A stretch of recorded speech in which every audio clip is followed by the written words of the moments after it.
now we are going for the actual classification of a state using the concept of accessible, communicate, closed set, then communicating class, then we have defined the first visit, then we have defined the mean passage time or mean recurrence time or mean first passage time. So, using these concepts we are going to classify the states. The first definition is the recurrent state. A state J is said to be recurrent or the other word called persistent if the f suffix j equal to 1. If you recall what is FJJ? FJJ is the probability of ever enter to the state J given that it was in the state J. So, the FJJ I have given in the summation form of a small FJJ of n using the first visit. So, if you recall, the FJJ is nothing but what are all the possible ways the system can reach the state J as a first visit. You add all the combination, all the probabilities, that is going to be the capital FJJ. So, if capital FJJ, that means the probability of returning to the same state J, if that probability is certain, that means if the probability is 1, then that state is going to be the recurrent state. We can classify the recurrent state into two form. One is called the null recurrent, the other one is called a positive recurrent based on the mean passage time value. So, based on the capital Fij, that is the probability we classify the state is going to be a recurrent state. Now, based on the first passage time distribution, the mean first passage time, we are going to classify that recurrent state is going to be a null recurrent or positive recurrent. Accordingly, the mu jj, if it is a finite value, then we say that recurrent state is going to be the positive recurrent state. If mu suffix jj is going to be a infinite value, that means on average the first passage time is going to be infinite, then that corresponding recurrent state is going to be called it as a null recurrent state. So, whenever any state is going to be called it as a recurrent state, if the probability of ever entering into the state J starting from the state J it is certain or the probability is 1, then that is a recurrent state, and the recurrent state is going to be called as a null recurrent if the mean first passage time or mean recurrence time or mean return time is infinity. If that is going to be a finite quantity, then the recurrent state is going to call it as a positive recurrent state. If any state is going to be a positive recurrent as well as aperiodic, then that state is going to be called it as a ergodic state. Any state is going to be called it as a ergodic whenever that state is a positive recurrent as well as aperiodic.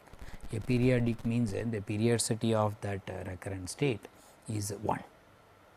That means the greatest common divisor of all possible steps in which the system coming to the same state, that value is 1. If the period is 1 and as well as the positive recurrent, it should be recurrent as well as positive recurrent, that means the mean recurrence time is going to be a finite quantity, then it is going to be called it as a ergodic state. In a Markov chain, if all the states are going to be a ergodic one, that means all the states are going to be a positive recurrent as well as aperiodic, then we call that Markov chain itself a ergodic Markov chain.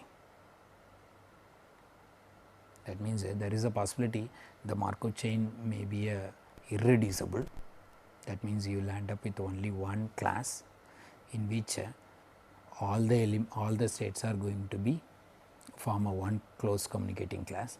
Suppose each one state is going to be a positive recurrent and aperiodic, then all other states are also going to be of the same type and the same period.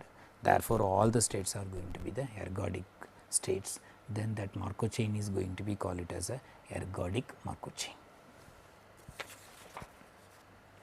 Now, I am going to classify the state as a transient state whenever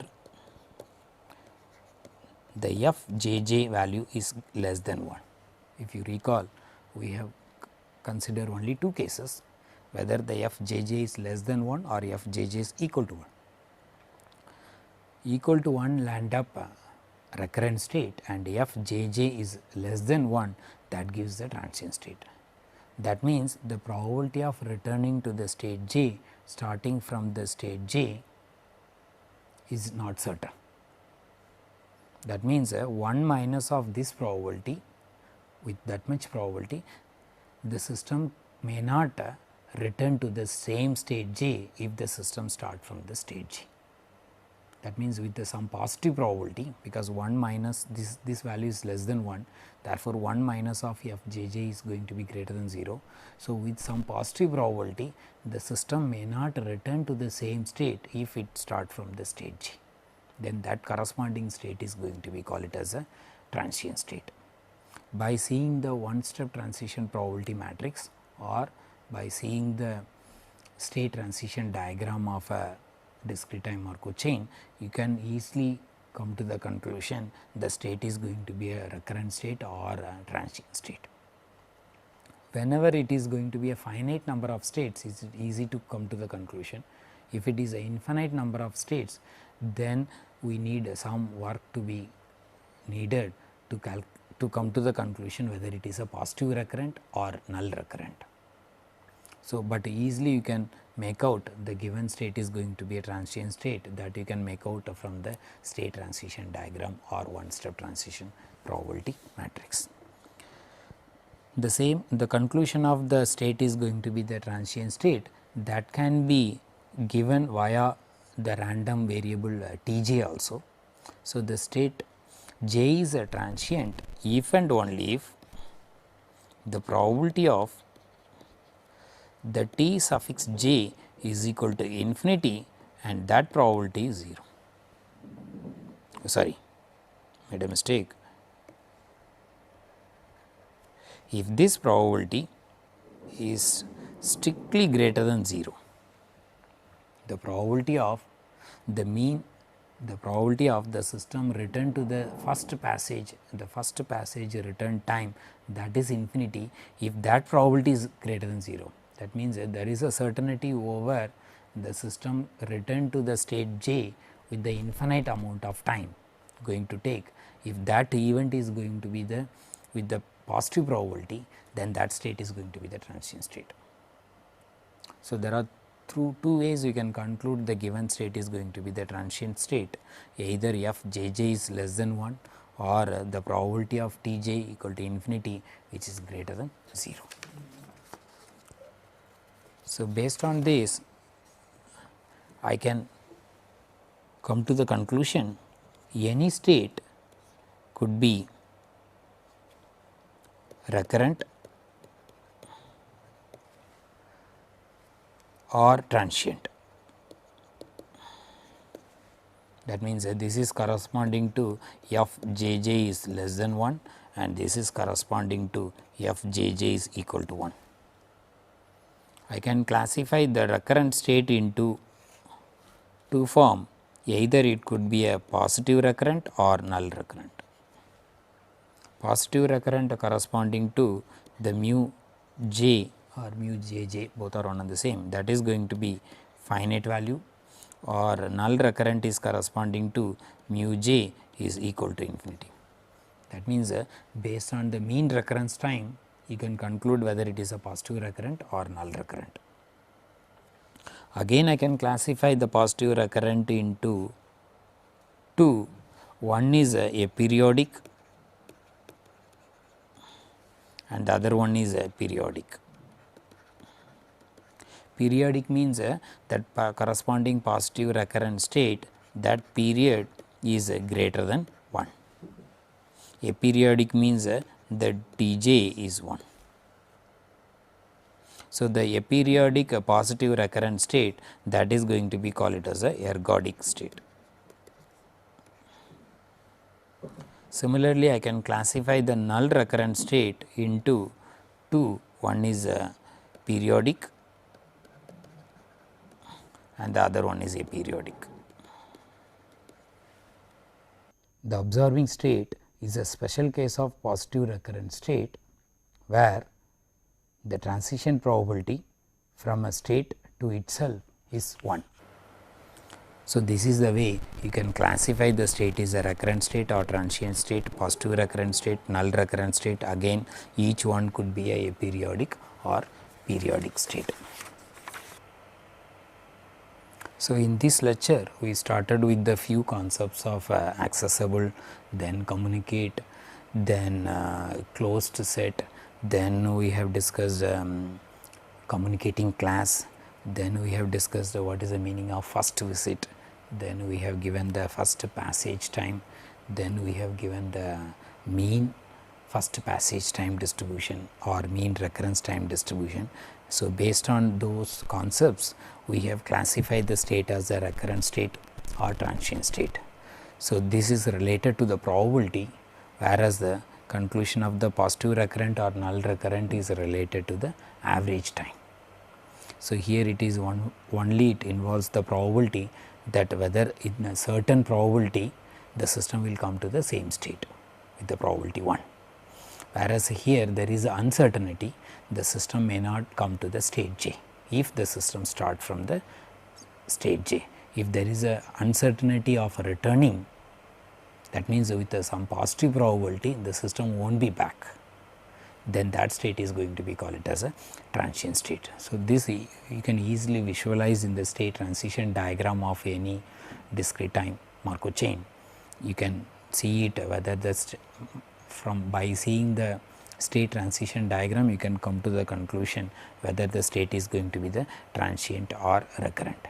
But through these diagrams you cannot come to the conclusion whether it is going to be a positive recurrent or null recurrent, unless otherwise you evaluate this quantity mu j is going to be n times f j j of n. So, you find out that summation. So, based on the summation values is going to be a finite one or infinite one.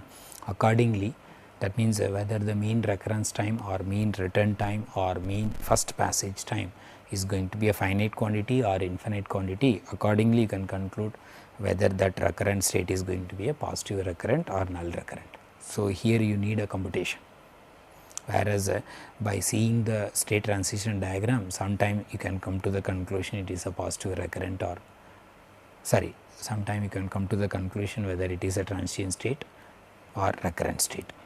Now, the issue of a periodicity, the periodicity is important to conclude whether the limiting distribution exists or not, whether that is going to be unique. So, you need to find out the aperiodic or periodic. So, if the period is going to be 1, then that state is going to be called as a periodic.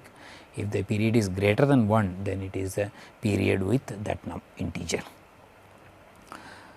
When it is going to be a null recurrent, then also you can come to the conclusion whether it is a periodic or aperiodic.